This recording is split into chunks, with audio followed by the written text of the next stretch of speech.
Hi everyone, delonewolf here and welcome to the Sunday recap, my weekly vlog where I cover my last week in gaming. So unfortunately I had a few obligations to take care of, both family-wise and work-wise. So I didn't have that much time, but I still managed to play some EVE Online every day. I managed to keep my BPC production running. That business is still going decently well, although the Strauss blueprint is now really crashing in price, so that one really is not that profitable anymore, but all the components are doing very well.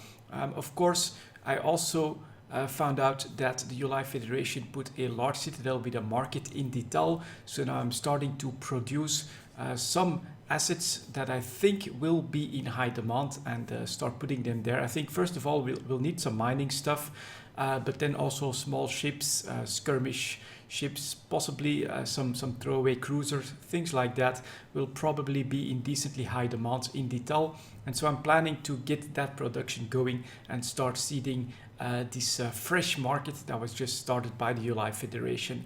I'm really stoked for that. It was part of my plan, but basically the UI Federation took the big capital that was needed for a large citadel and they took that cost for them. So I can only support them in that.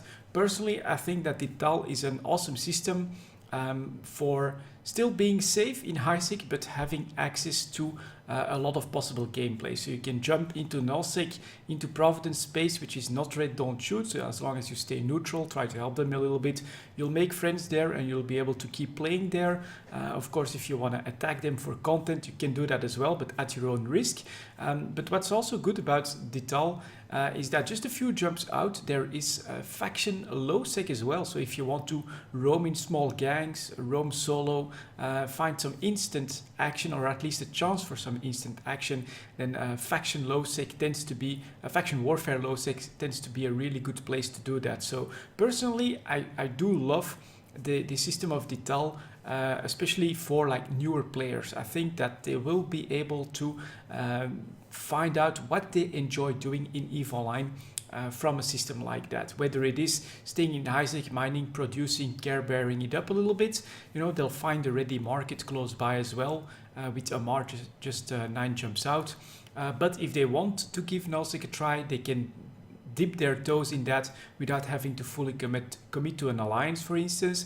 Or of course, if they want to go for the real action, for the low-sec piracy, low-sec brawls in smaller fleets, that's something that they can try as well. And of course, you've got exploration. Honestly, the region in which Dital is situated is not that populated, and so I do think that there's a lot of possibilities even for HiSec exploration as well. So I love it. I'm really happy that the UI Federation put their citadel there. They also sent me a really nice mail because I mentioned them in the video. So it looks like we'll be able to cooperate, and I look forward to continuing the development of the Dital system, especially after the summer when we'll have production facilities and things like that coming out. Of course, I'll want to be a part of that. Between now and then, it's mostly going to be just maintenance, trying to find stuff to do, and of course, I look forward to anything that CCP puts out on CC so that I can check it out, find bugs, find problems, or find opportunities, of course, because that's what this is all about. But yeah, EVE Online, I didn't get to play that much, but I still feel like I got the needed time into that just to keep the maintenance of my business running, and it's looking pretty damn good going forward. Now, another game that I did play a decent amount of, I would say, especially the last weekend, I've played a lot of Stellaris, and that's been really fun. Basically, I've done one playthrough, although I haven't like won the game. I actually lost pretty early on. But I learned a huge amount from going that way, from playing that one game, just trying to see how far I can extend. The biggest problem is that my military wasn't ready, and I made a video about that, which should be coming out next week. But Stellaris is a very fun game, although I can also recognize some of the problems that have already been mentioned in stuff like the subreddit, for instance. So the end game balance issues are real. You will encounter some real issues if you go, for instance, certain routes of how you structure your empire, then you can really encounter some end-game problems. But overall, this game has a very strong banished feel to me, so it's very relaxed by the way the time plays out. So it is in real time, but you can pause at any time, and it's not that fast, especially early on, right? You are in full control, and you're fully aware of all the assets that you have, all the colonies that you have, what you need to develop, and you can clearly pick and choose if you want to put some effort into military, if you want to strengthen yourself from that perspective, or if you want to continue to develop your resource gathering, or do you want to go a research route, do you want to explore a lot? You know, there's a lot of possibilities there, but especially early on, I love how you can build up your first colony, explore your surroundings, and decide then if you want to go more of a military route, fast colonizations, all of those things are pretty damn interesting, but in a very relaxed way. You can definitely play this just in the same way as you would be playing Banished, just like with a second screen on. I don't find that there's any real problem with doing that, but if the problems will start to show up, it will really be a very late game. So when you have like a huge empire with several sectors and a lot of planets to manage, and all of the diplomacy and things like that, that's probably where you will start to see the limits of the game. But just as far as I managed to go, I went with one sector. I probably had a total of 9 colonies or something like that. That was still very manageable, very smooth. Also, there were no performance issues, no crashes. This is really a complete game that does work very well and is a lot of fun to play.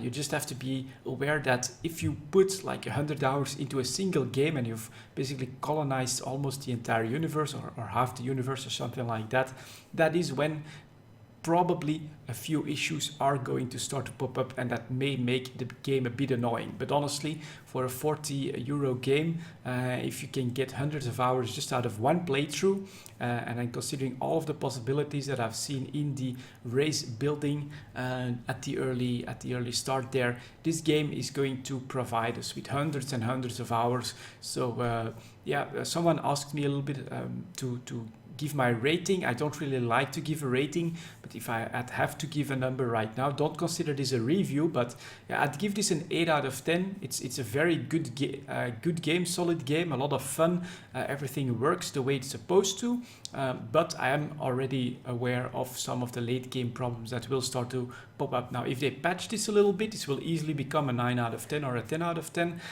But for me, this is like zero regrets of purchasing Stellaris. I can still see hundreds and hundreds of hours of fun with this game. And yeah, it is something that I feel you can compare to an extremely complex and expanded Banished, basically. There is a lot of that feeling to it for me, except of course it has many more layers of complexity, of combat, of diplomacy, race building, different possibilities of how you want to develop your, well, in this case, your empire instead of your little town. But yeah, just Banished, amp that up to 11 in all the complexity and all the different facets. And that is the feeling that I get when I'm playing Stellaris. I lose myself completely in this game. I can play for hours on end and just not even be aware of the time that is actually passing as more inputs come from outside of your empire and things like that. Absolutely a blast to play this game, but as I expected, it's a pretty big time sink. You do need to be fully aware that you'll need to be able to give this game the hundreds of hours that it needs if you want to get everything out of it that it actually offers. It's extremely complex, but a huge amount of fun. Other than that, yeah, because of my obligations outside of gaming, I didn't have a lot of time to do anything else. I am very thankful that we reached 8,000 subscribers. That's pretty damn awesome. So I also want to thank everyone for watching and for supporting the channel. That's really awesome. When I first started, I never thought we would get to be such a big channel as what we are right now. It's really still a very small channel, but I still love making the videos, posting them, interacting with you guys, and so every view and every sub is absolutely appreciated. It's really nice to see how we're growing here ever since the Citadel expansion. That's been a really big boost of the channel, so that was really awesome. You guys just viewing and enjoying the videos is definitely helping me pay for subs, pay for new games, and other things like that.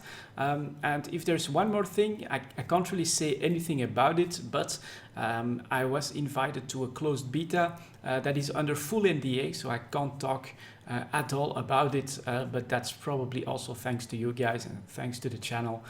So that's really great as well, and I look forward to, actually I'm enjoying the game that I'm seeing there, and I look forward to being able to bring you guys some information on that as well. But unfortunately it's under extremely strict NDA right now, so I can't share anything. But yeah, that was my week. Thank you very much for watching, guys, and I'll see you all next time.